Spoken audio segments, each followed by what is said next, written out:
A DLA Piper report from September 2023 entitled Businesses Struggling to Establish Good Governance for AI Technology surveyed 600 business leaders around the world. It found 96% were rolling out AI, with nearly 3/4 relying on tools and solutions from vendors. However, that same report also found that nearly half of the respondents have seen AI projects interrupted, paused, or rolled back, citing a data privacy issue, a lack of governance framework, or other types of things as common reasons. As an example, McDonald's recently abandoned a 3-year effort to use AI to process drive-through orders. So, given that AI will be important for many, if not most all organizations, but also given that the risk of failure is high, given that it's new and expensive and rapidly changing technology, what should a company do? Welcome to the 4th episode in a series of Directions on Microsoft podcasts called Brainstorm. I'm Mary Jo Foley, the editor-in-chief here at Directions, and I'm your host for this series of podcasts where our analysts discuss emerging topics on Microsoft products, services, and most importantly, strategies. Brainstorm is your chance to see how the analysts at Directions on Microsoft do what we do.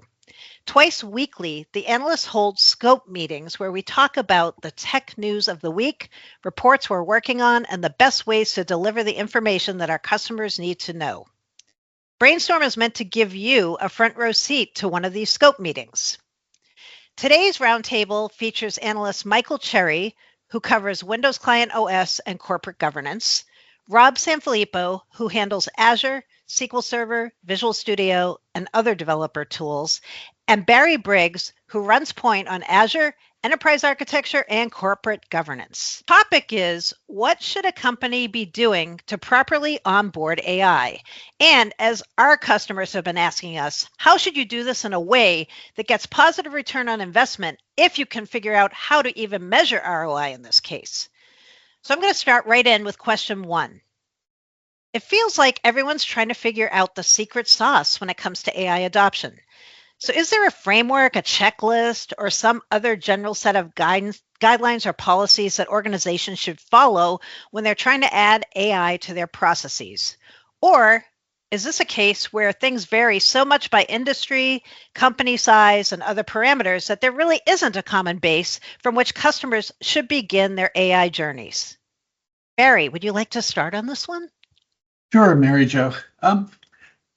First of all, I think it's important for us to distinguish between what I call old style AI, like 3 years ago, and new style generative AI, like ChatGPT.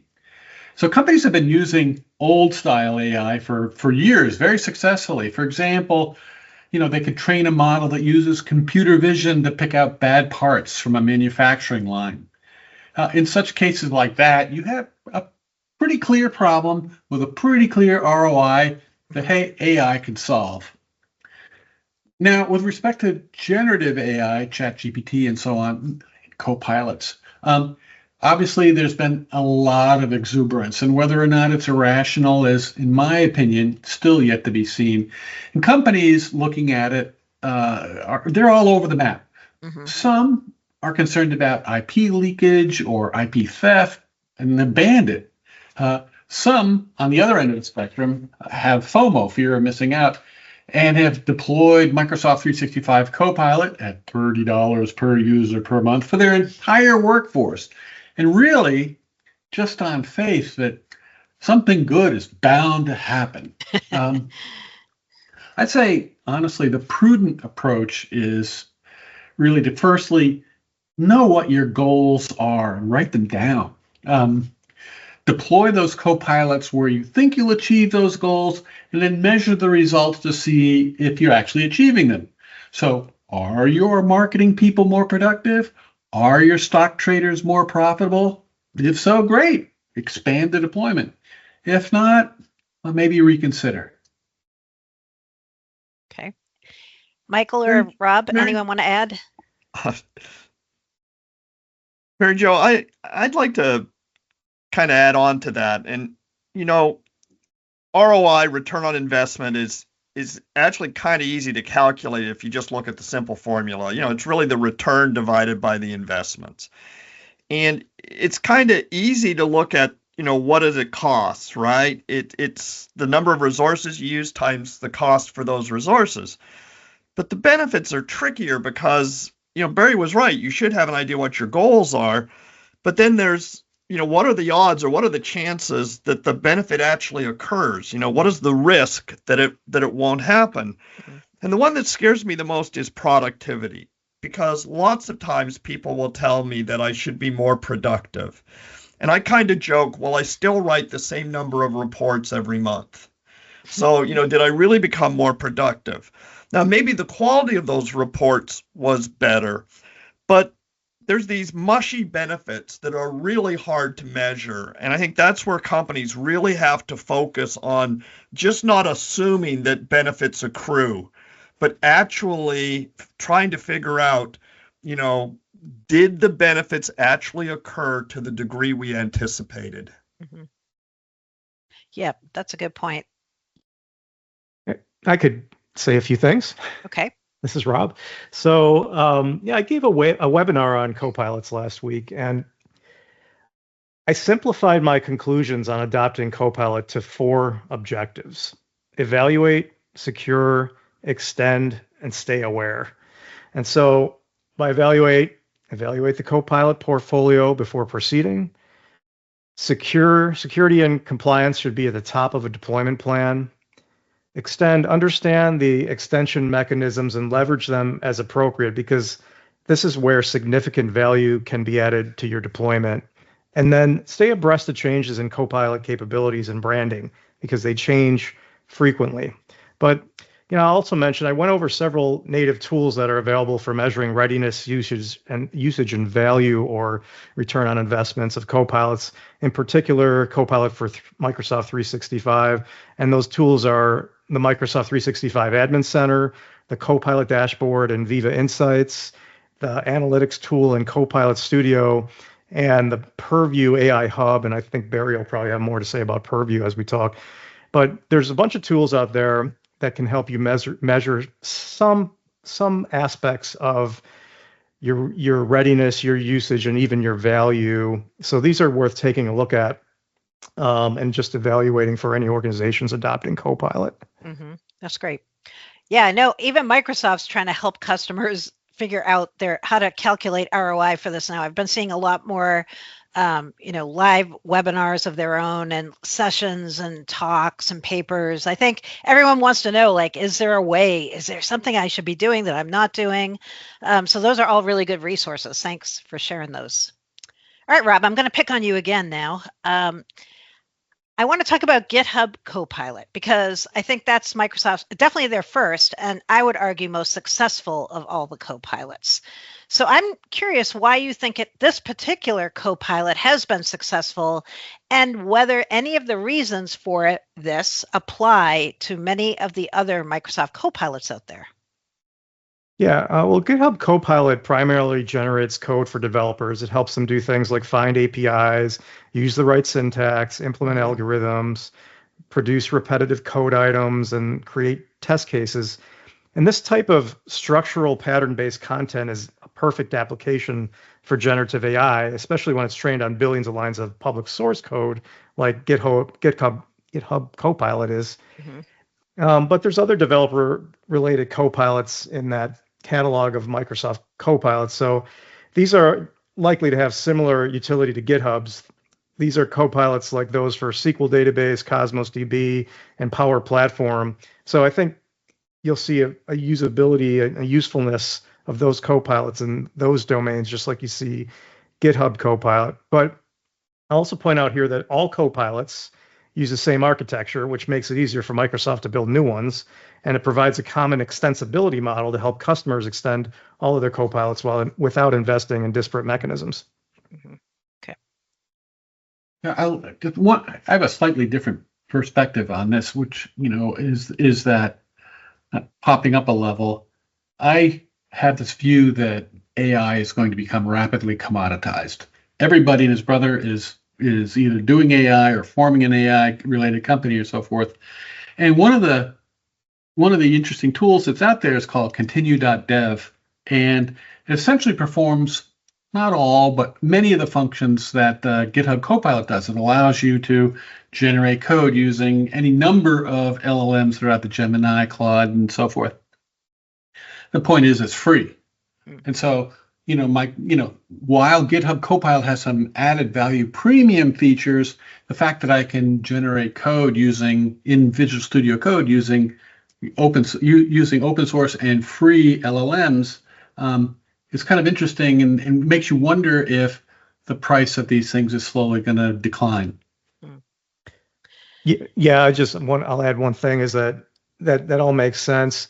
You can see Microsoft and GitHub trying to add more and more value to GitHub Copilot. So even just last month, they announced some new capabilities like workspaces, which helps dev teams plan projects from the beginning. So this isn't about writing code. This is about figuring out what steps, what projects are required to build a larger product. And then it helps you create the work items that you need to build that kind of a project. So it goes way beyond just like, here's the code to write an algorithm. So you can see Microsoft, they're saying like, yeah, a lot of copilots or AI out there can just give you an algorithm if that's what you need, but they're trying to really separate GitHub Copilot as more of the I think that's a really good. I think it's a great point, because what it's really saying is that the low-hanging fruit is easy and everybody's doing it, so they have to keep climbing the ladder to continually provide more value, which they're doing. Okay, let's change what we mean now when we talk Copilot. Microsoft's using Copilot as a brand for almost everything these days, and there's a new group of Windows PCs that are coming out, just began shipping recently, called Copilot Plus PCs. So, Michael, among all the cheerleading for these new devices, was this push that you need to get one of these as soon as possible, or you will be missing out. So let's start here. Who actually needs a PC with a neural processing unit, which is one of the requirements for Copilot Plus PCs? And, we really have to start, Mary Jo, with a little bit of taxonomy, because prior to this announcement, Microsoft and Intel created a thing they called just an AI PC. Right. And that was any PC that had a neural processing unit. And the simple answer is you only need a neural processing unit in your local Windows device if you're processing AI models on the local device. Instead of going to the cloud, you're actually going to do the work with those models and frameworks and tool chains locally. And Microsoft has created a Copilot runtime, which is going to come out on these new PCs initially, but eventually to everyone. And that runtime includes the tools and the software development kit pieces that everybody needs and able to write and use local small language model AI applications that run on the machine locally. Mm-hmm. So the first answer is you don't need an NPU unless you're running that kind of an application locally. Now, the thing right now is that the first devices with the NPU that meet the performance level Microsoft has set, and this is a somewhat arbitrary guideline that these NPUs must be capable of 40 trillion operations per second. And if you meet that threshold, then you might be considered to be not just an AI PC, but a Copilot Plus PC. But right now, I think the only people who need these PCs are people who are evaluating this kind of local model work, or who are developing applications who are going to do this kind of local work. The original machines are ARM-based machines. And there's been some reports that the Prison emulator that allows you to run traditional Win32 or x64 applications on the ARM processor that haven't been natively compiled may not be performing to the throughput that Microsoft's claiming. Be that as it may, there are other devices going to be coming with more traditional x64 processors from Intel and AMD. And so my advice right now is that customers go slow, bring these in as needed to evaluate AI applications, and then slowly decide who truly needs them, whose job is going to benefit from these applications, and wait for the applications to mature a little bit before they go forward with a sort of a wholesale purchase of these devices. Mm-hmm.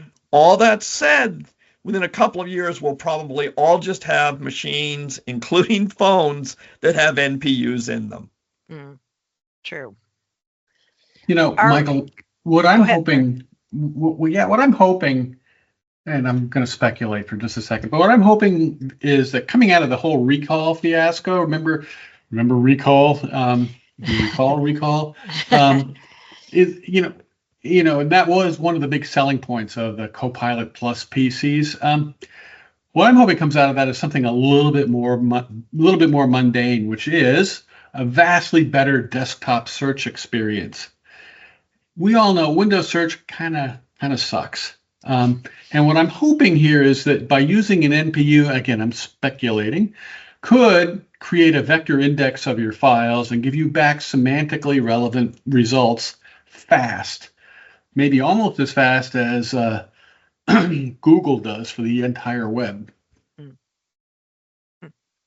Without having to take snapshots of everything you're doing on your PC, like recall. Yeah, interesting. Yeah, I just add to this piece that I think all the big companies in the industry, Microsoft, Apple, Google, they're all interested in moving some of the workload of AI off of their data centers and onto clients. This can only help them because they're already investing billions of dollars in these, many billions of dollars in these data centers. And they have to continue to do that to keep up the promise of what AI can do for more and more customers. So, the more they can move that processing off to the clients, it's a little less they have to worry about spending on their data center. So I think I think this is why it's being pushed now. And I think we're going to see a lot more of this pushing it to the client. It's not going to push everything to the client, of course, but anything helps. Okay. All right. On that note, let's take a quick break so that I can talk about a series of podcasts we recorded last year, specifically dedicated to EAs, or Enterprise Agreements, as we lovingly call them here at Directions. Directions created a 6-part podcast series featuring various members of our advisory services team led by Dean Bedwall, all about the Microsoft EA negotiation process. Before he joined Directions, Dean had spent 11 years at Microsoft managing the Canadian business desk, where he was responsible for negotiating agreements with Microsoft's largest enterprise and public sector customers. So he definitely knows what he's talking about on this topic. In our series, we discussed everything from project management to discovery, analysis, strategies for getting discounts and concessions, and negotiation levers. Whether you are new to the EA negotiation process or a veteran who wants to hear more about all the tips and tricks we've discovered over the years, you should check out our Microsoft EA negotiation podcasts. Go to directionsonmicrosoft.com/podcast or directionsonmicrosoft.com/videos, and you can listen there to the full series for free. We've also got a free deep dive explainer on the EA negotiation process that you can check out on our website on directionsonmicrosoft.com. Just go to the resources tab and you can read any and all of our deep dive reports. Directions offers advisory services such as EA negotiation support and Microsoft strategy assessments, where we help you one-on-one with your specific Microsoft product questions and licensing issues. Go to directionsonmicrosoft.com or email info@directionsonmicrosoft.com to learn more about all of our services. Okay, back to the panel.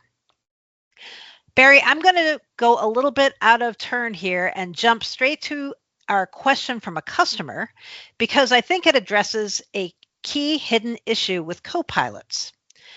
The customer asked us, in addition to Copilot licenses for all the users accessing the service, what other, quote, hidden or ancillary licenses may be required to ensure that the proper Microsoft 365 and Azure components are hardened to protect a company's proprietary data and intellectual property, including trade secrets. Yeah, there was this moment of where everybody kind of backed away from the exuberance of Copilot and had a very sobering kind of pause. And that's where they realized Copilot can see a lot, like everything. Yep. And they realized that they had to lock down data sources like SharePoint before deploying Copilot. And what do I mean by locking down? I mean, ensuring that all the right permissions are created, ensuring that the right sensitivity labels are attached, and that the documents may have to be encrypted. Because you just don't want everybody asking Copilot, please give me a spreadsheet with all my executive compensations in it, and having it do it. And so there's a big task in ensuring that all these data sources are properly governed. In parentheses, I actually heard a Microsoft person saying, don't give your SharePoint admin Copilot because they can see everything. That may be a joke, but there's an element of truth in it. The good news, though, is that Copilot does respect permissions. It does respect sensitivity labels. It respects encryption. And so when Copilot returns an answer with a sensitivity label or multiple sensitivity labels, the answer will be attached with the highest level of sensitivity. Now, if you're a compliance professional, you'll see that Copilot interactions, that is prompts and responses, they also have some inherent dangers. What if a user asks about a confidential project or about upcoming financial reports or stock projections, or jokes about a coworker's gender or race or ethnicity?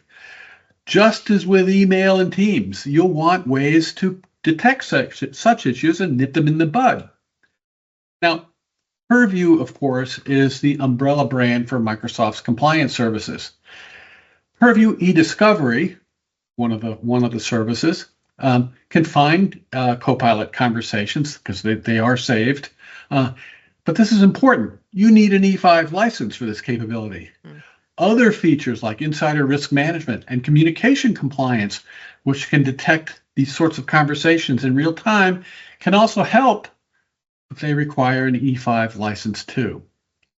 I'll say one more thing about this. You might say, well, my compliance teams clearly need E5 licenses, but my users, well, they don't need E5 for Copilot, right? I mean, you can buy Copilot with an E3. That's true, but remember our mantra. Anybody who gets value from an E5 capability, in this case, the end user, needs an E5 license. Mm-hmm. Right. And the whole way this adds to the ROI equation is interesting, right? Because I see so many people saying, well, Microsoft Copilot, it's $30 per user per month. So that, that's not that much money. But then when you add in, what about E5? What about Purview? What about this? What about that? That really changes the cost equation. Not to mention like the whole discussion around how you have to change your workflow and rethink things. That has to be figured in as well, right? Well, the whole effort of locking down data, and ensuring that the right permissions are attached to all your documents in a SharePoint, for example, that can be a very tedious and labor-intensive activity. In fact, I know companies that are hiring some of the big consultancies to do that and paying a lot of money for it. So, to your point about ROI, again, that has to be factored into the equation. Right. Okay. I'm going to open up this question to all of you because I know here at Directions, you all have access to Microsoft 365 Copilot. So you've been able to try it out in Outlook, Word, PowerPoint, Excel. Excel, maybe not so much. I've heard that's not quite really there yet. But I'm curious, is access to Microsoft 365 Copilot making you more productive in your own view as you research and write reports? And how are you each doing with using Copilot? Do you think you would consider that there's ROI with this service yet? Who wants to start? I can start. All right. Wouldn't it be great if on your desktop you had a productivity gauge, like an analog gauge that, just went up when you were being more productive? So then you could measure it, but we don't have that. So No.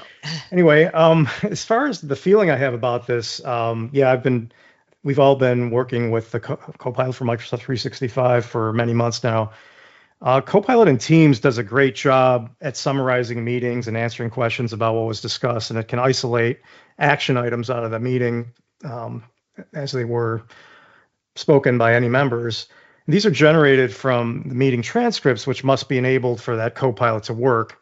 So at Directions, our policies allow us to record and generate transcripts. However, many customers do not allow transcripts to be made for compliance or security reasons, in which case Copilot and Teams cannot operate. And yeah, you mentioned Excel. I had and still have high hopes for Copilot in Excel and PowerPoint, actually. It doesn't yet do one of the main things I was excited about, and that's using natural language commands to trigger features in these applications. So Office apps have so much functionality, much of which has been there for decades. But a lot of that only benefits power users or those who take the time to learn, experiment with, and become proficient with those capabilities. And for many, that's not a priority, so that potential isn't tapped. So my hope was that you could communicate with Office apps in natural language to do things like create a pivot table, create a formula or spark lines in Excel, or tell PowerPoint to change the font size on the master slide or make the bullets on a slide build one by one during the presentation. But this isn't what Copilot does so far. Right now, it works with content by summarizing, drafting, and modifying it, but it isn't really a translator between natural language and the raw features of each application. I think it will eventually do that, and I'm still looking forward to it. Yeah, I think I read somewhere, maybe on the Microsoft 365 roadmap from Microsoft, that Copilot for Excel isn't actually GA yet, that it's supposed to be GA, Right. I think, this month, right? Yeah, mine still says preview. That's another thing, is that the availability of not just Copilot in apps across Office, but the features within each app are staggered to different customers. So different customers are going to see different things light up at different times. So you might see a preview while someone else sees a GA. But yeah, Excel, for us, it's still in preview. It's very limited right now in that you have to format or you have to address your data as a table or a data range to the Copilot, and then it can do a certain set of functionality on that particular data. But I really was hoping you could go in there and just say, count up the number of cells in column A that have yes versus no, and tell me the answer. Can't really do like really specific things like that yet. And that was a frustration for me. I mean, I was using Word last week, and I was writing about the Copilot Plus PCs and the Copilot runtime. And so I thought, I'm in Word. I started Copilot in Word, and I said, give me a chart that compares the range of TOPS of CPUs, GPUs, and NPUs. And it came back and said, I'm going to do this. And it said, I'm doing this. And it said, I'm doing this again. And then it just went away. It never brought me anything back. And if I have to take training on how to write a prompt in order to be productive in Word with Copilot, then it's a failure. I thought that was a reasonable thing at that point in the article. In Word, I defined what a top was. I'd given some information about it. And now I wanted to do that, have a chart. Right. And the thing is, when I was going to say, and if you had just asked it again 5 minutes later, you might have got an answer, because I feel like when I ask a question, sometimes I get a weird answer or no answer, and then I come back and ask, and I get a different answer, right? And in fact, I went out to Copilot for Windows, which is essentially asking Bing that question. Mm-hmm. It couldn't build the chart, but it gave me data to put in a chart. And it would have been great if Office had done that. I mean, I can build a table. It would have been nice if it could have done that. But I'm frankly right now, I'm just disappointed in it. And if the $30 was coming out of my pocket, which in a sense I think it is, I'd have to vote no right now. Yeah, I'm kind of on the same page. I rarely use Copilot for Microsoft 365. I do use AI. I use some of the other AI engines like Perplexity and Claude to help me find things quickly as sort of an enhanced search. Doesn't do my work for me, but it does get me started more quickly and points me kind of in the right direction for finding sources and so forth. Generally more quickly than search does. Like Michael and Rob, I am hopeful that over time the co-pilots get more and more capability, like as Rob says, pivot tables and better PowerPoint support and so forth. The one thing I really wish they'd do is my computer occasionally crashes, and I'd like to know why. And I would think that with the petabytes and petabytes and petabytes of Watson data and crash dumps and so on that Microsoft has, both on my local system in event logs as well as in the cloud, they could maybe look at all this data and tell me what's going on. Someday, perhaps, with all this data, but I'm guardedly optimistic. Right. Okay. Barry and Michael, you're bringing up a point I've seen other customers talk about too, which is you have to really change your workflow and learn how to do prompts. Like there's whole courses now on prompt engineering and how to write the perfect prompt and how to actually remember, oh yeah, I have Copilot in Word or PowerPoint, I should use it. So I think it's a lot of actually changing, again, habits and workflow that are going to take time. And it's not just the product, but it's also just the way we all work that has to change too. So it's something to think about when you're thinking about how to calculate ROI with these things. Yeah, and everything that's new is old, right? When spreadsheets first came out in the 80s, we all had to learn, how to write spreadsheet formulas, and that made us N% more productive. Same thing now is we all have to learn how to write better prompts. Right. Yeah, that's something I point out a lot when I talk about Copilot is there's so much power there, but your users are likely not to know how to tap into that without a little bit of training and a little bit of experience. Microsoft has Copilot Lab, which helps train users about types of prompts they could use and give them ideas about what they can do with Copilot. There's a lot of power there, and I think it can be intimidating if you're first presented the day you walk in, hey, you have Copilot now, and here's your blinking cursor. Right. And it's like, well, I'm so used to not really, having to do things in a certain way, and I don't think I can really just type natural language in. I probably won't understand it. So I think some confidence isn't there yet until you start up that conversation and you start realizing or just watching demos of what it could possibly do for your particular workload that you do every day. Right. Okay, now let's put on our developer hat here and say, if a company is thinking about developing an in-house generative AI application, what tools should they be looking at and how should they be managing that process? In other words, what's the best way to have some initial success with the least risk when you're thinking about creating your own AI application? Rob, Barry? Okay. So I know Barry will add to this, but definitely you need to evaluate Copilot Studio, Azure AI Studio, and the Azure Open AI Service, Azure Open AI Service. Let me expand a little bit just on Copilot Studio. Copilot Studio lets you use a low-code approach to building copilots. These are lowercase c copilots is how Microsoft uses the term versus the ones that they build, what say usually capital C on. So if you're a customer, you only get the lowercase c. But Copilot Studio, it's an evolution of the Power Virtual Agents components, part of the Power Platform, and that built chatbots. But with Copilot Studio, you can add generative AI support that make your copilots significantly more powerful because it supplements those copilots with ChatGPT-like functionality. So custom-built copilots can understand complex questions and return useful answers with much less explicit authoring that was required with Power Virtual Agents.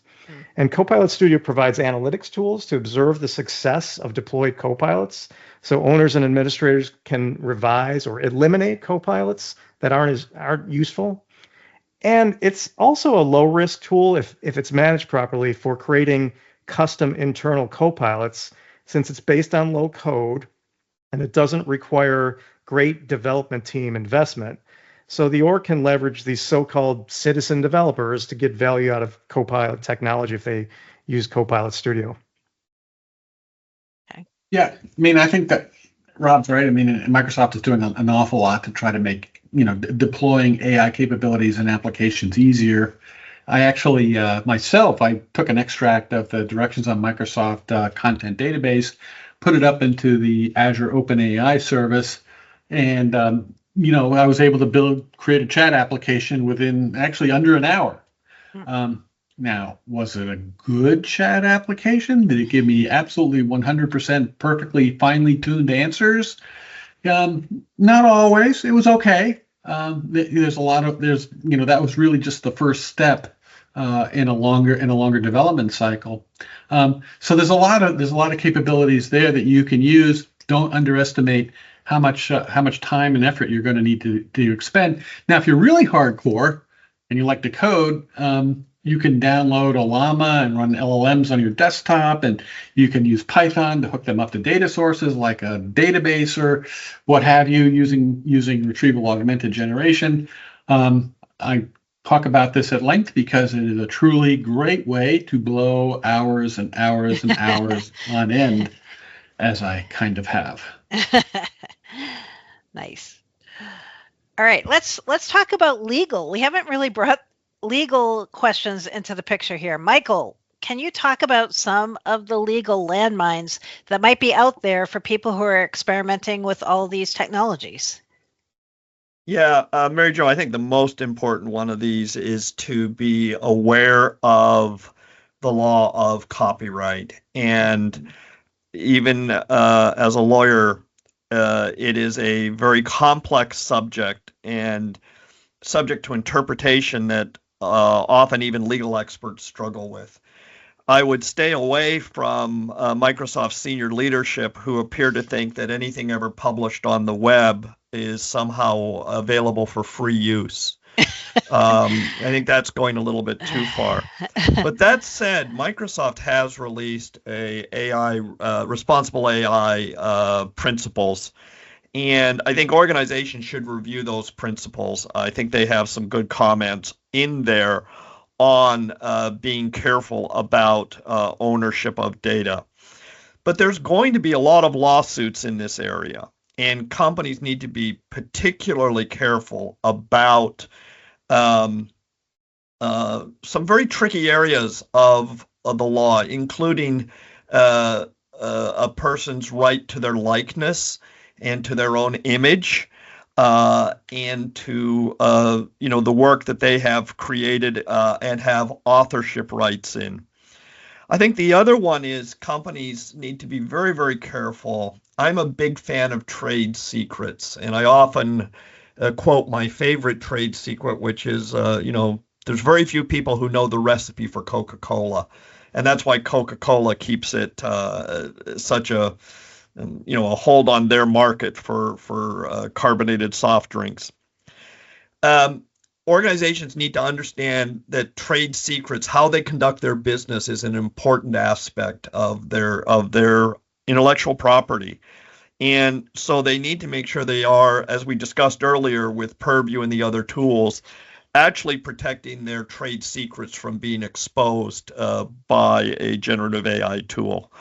So it's something that organizations need to be wary of, and if necessary, they need to hire the appropriate expertise to advise them on this area. So, Michael, I have a question for you. Who was it? Oliver Wendell Holmes that said that not all speech is protected. But what is it that if you think about that in terms of AI and the speech that it's generating, is it protected? Is it not protected? It's to be determined. Right now, there are concerns about whether material that was created using AI can be patented or whether it can be trademarked, and whether it is protected speech will be subject to the same sorts of analysis to determine it. And I think until at least we get through the first level of lawsuits and their appeals, we really won't know where the line firmly is, and that's why caution is needed. And that's probably true of if the AI cries fire in a crowded theater or something like that as well, right? Yes, I mean, it's not clear what would happen. What was the one recently? Was it one of these companies, their AIs told you to put glue on a pizza?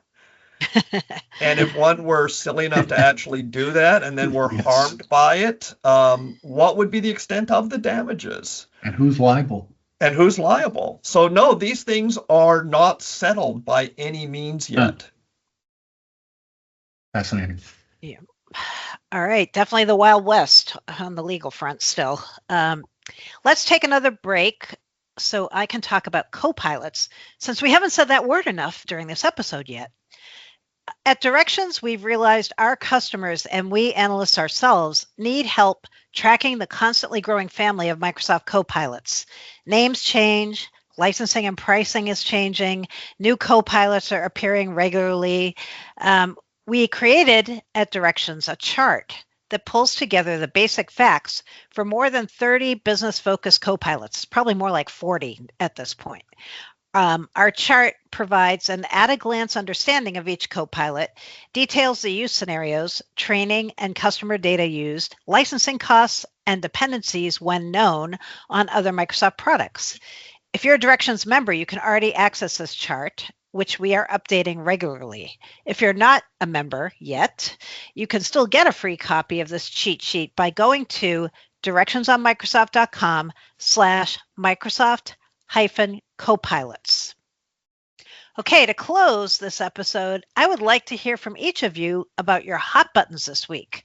What are you looking at in the world of Microsoft right now? What's catching your eye? What are you digging deeper into? Who wants to start? I could start. When you ask this, the first thing that comes to mind right now is recall. But I think that's too easy of a target, and I think it's already getting enough abuse. So if Barry or Michael want to take that one, it's all theirs. Instead, I just wanted to kind of plug a report and something I've been thinking about lately, which is it's not as exciting as recall, but it's data integration and transformation. So, organizations routinely use data integration tools to extract, transform, and load. That's ETL, gathering data from various sources on a predetermined schedule and combining, and they store the data in a convenient form for analysts and business intelligence and applications. So selecting a Microsoft ETL solution involves deciding between on-premises or cloud offerings and choosing between several back-end technologies, and then understanding the functional and service limitations of each. So my report that was just published last week compares Microsoft offerings, both on-premises and cloud, that provide enterprise ETL functionality. And I also give a chart showing all these offerings and our view of the future viability of these offerings discussed. So it's a great way to contrast, compare, and just see what's being offered by Microsoft in this domain. These are those Darwin charts, as you guys call them, right? Yeah, we call them Darwin charts. They're cool though, because it's a nice idea. It gives you like kind of an at a glance appreciation for what is likely to get more investment from Microsoft, what isn't, and it helps you kind of gauge where you yourself as a customer should be investing or not. I like right. this. So that helps. Yeah, it helps new customers if they're just coming up to these technologies to say, well, which are the ones that are established, which are on their way out. But it also helps existing customers because they can say, oh, we're all invested in this one that's about to lose Microsoft investments. So maybe it's time to look at these other alternatives. Yeah, definitely. Okay. What about you, Barry? Well, two things, actually.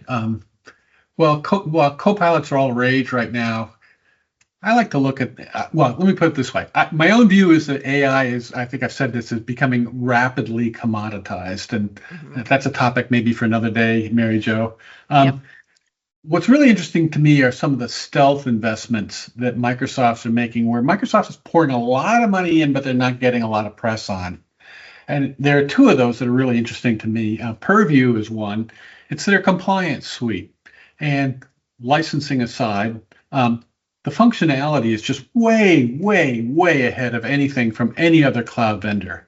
It's not perfect, but it's pretty darn good. And companies should really, really be taking a hard look at deploying it. The other thing, which I also think is under the radar, is edge computing. And Microsoft has got this service called Azure IoT Operations in preview right now. And I think it could revolutionize IoT for things like manufacturing, energy, even shipboard computing, things like that. And the interesting thing about edge computing is once you get these systems into these kinds of places, they're never coming out. And so it's a huge win for Microsoft. It's sort of, subscription revenue forever. Microsoft becomes hugely entrenched in these customers. Mm-hmm. It's interesting you brought up Purview. I just came back from Microsoft Build out in Seattle a month or two ago, and one of my friends who was there said all the customers were asking him about Purview. And I think the reason it's coming out more and more now is because of copilots, right? And people are starting to invest in copilots, and they suddenly realize, like, oh man, we need to get our house in order before we deploy these things. And look, Microsoft has a service that could help us here. Yeah, and compliance is one of those things that nobody likes to talk about it because it doesn't technically add any real business value. I mean, it's not like a new marketing campaign or new product development effort or something like that. It's just something you have to do, but you really have to do it because the penalties for non-compliance, can be really, really severe. Right. All right, Michael, what about you? Boy, mine's not a hot button, and it's probably even less interesting to most people than compliance. But in any event, at his testimony before the U.S. House Committee on Homeland Security, Vice Chair and President Brad Smith said that Microsoft is taking action to address every one of the Cyber Safety Review Board's recommendations applicable to Microsoft. And there's 16 of those which apply to Microsoft and 4 that were directed to Microsoft specifically. And what I've been trying to figure out over the last week is, should customers be monitoring to ensure that Microsoft actually follows through on implementing those recommendations? And if they should, is it even possible for them to do it? And the only reason I'm interested in this is I've got this sort of nagging doubt in the back of my mind that could a company find that its cyber insurance policy was canceled because it didn't check on this very point, that it didn't check to make sure that Microsoft followed up on the recommendations, and therefore they were using unsafe software and services.